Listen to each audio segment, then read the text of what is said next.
This exclusive film was taken this summer by a camera team who entered the Kurdish-occupied area of northern Iraq by the only route open through Persia.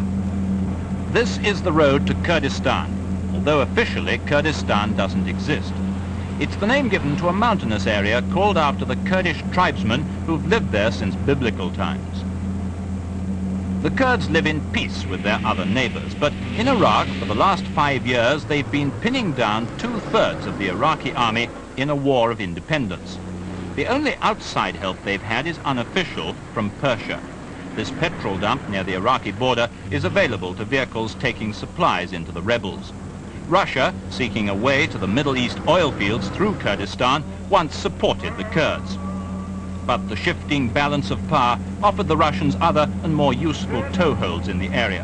So, for the past 5 years, the Kurds have been going it alone with the tacit support of their Persian friends. It's a 600-mile drive from the Persian capital Tehran to the ill-defined border with Kurdistan.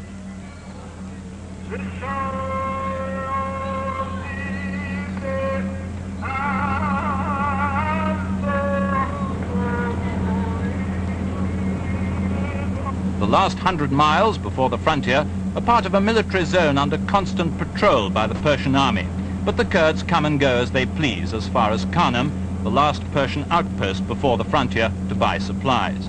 The Persian government turns a blind eye, partly to soothe its own Kurdish minority, partly because relations with Iraq are strained. More than once Iraqi planes have carried the war across the frontier and strafed Persian villages. Beyond Khanne lies the border itself. The watchtower overlooks the no-man's land between Persia and Kurdish-held Iraq. But there was a careful show of indifference to the film unit going in.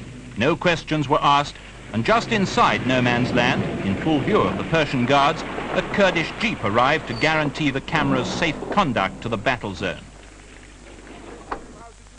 With the change of vehicles, a new guide. The local Kurdish commander had been alerted and had sent back a patrol to act as chauffeur and reception committee.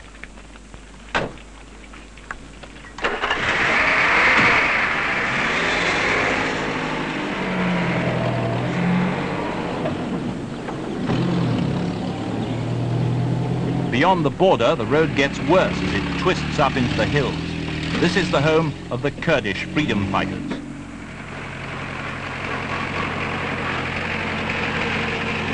Their enemy, the Iraqi regulars, have their main garrison at Ruandus. That's about 30 miles from the Kurdish stronghold at ڵاڵه, the first Kurdish refueling point.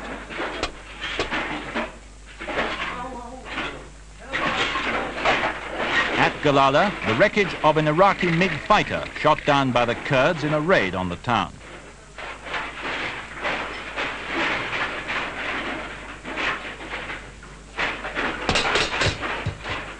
Among the buildings destroyed during the air attacks at ڵاڵه were the school and the mosque.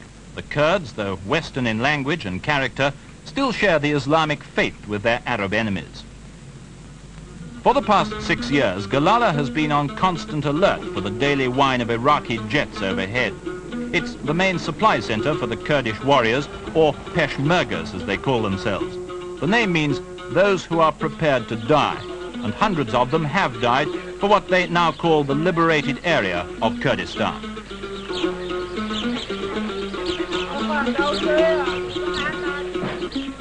ڵaڵه is the only town where the Peshmergas can buy food, clothing and guns between battles. Ironically, they pay in Iraqi dinars, because although the Kurds claim all the trappings of a separate state, an army, a parliament and people's courts, they haven't got their own currency.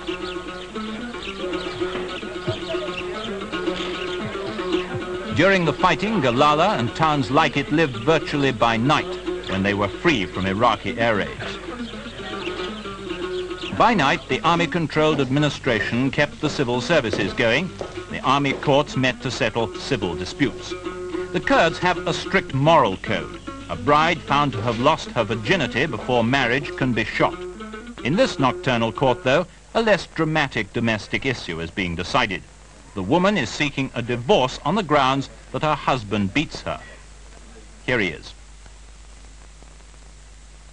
The judge in the case is a Peshmerga who left his family and legal practice in Baghdad 3 years ago to join the freedom fighters.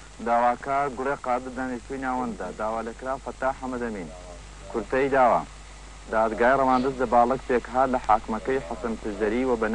this case, the woman's petition is unsuccessful. The judge refuses to believe her complaints and dismisses the case. The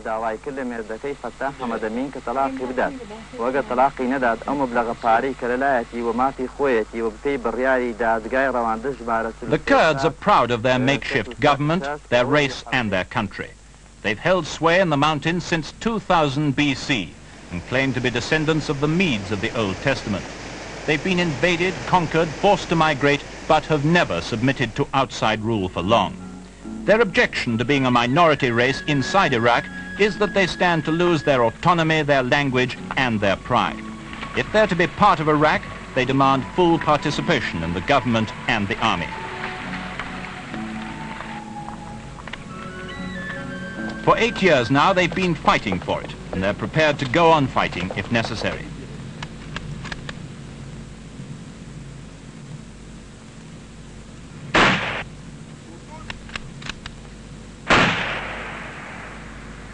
The Kurds are undisputed masters of the mountains, where the Iraqi tanks can't reach them. They're skilled guerrilla fighters. They can slip unseen amongst the rocks, and their outposts give them a bird's-eye view of any Iraqi troop movements in the valley below, and allow them to dominate the road. From lofty vantage points, the Kurds keep constant watch on enemy garrisons like Rwanda's. 30,000 Iraqi troops have been pinned down there by a handful of Peshmergas with heavy American mortars. Shells are too scarce to waste. The Kurdish aim is deadly accurate. Watch closely and you'll see another almost on target.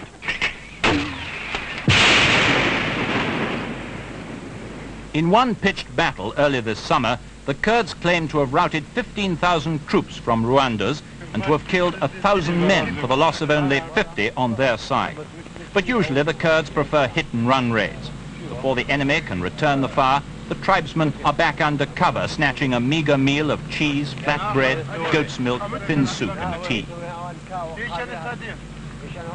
Nightfall, but no time to rest. Another patrol faces some of the 25,000 men of the Kurdish force.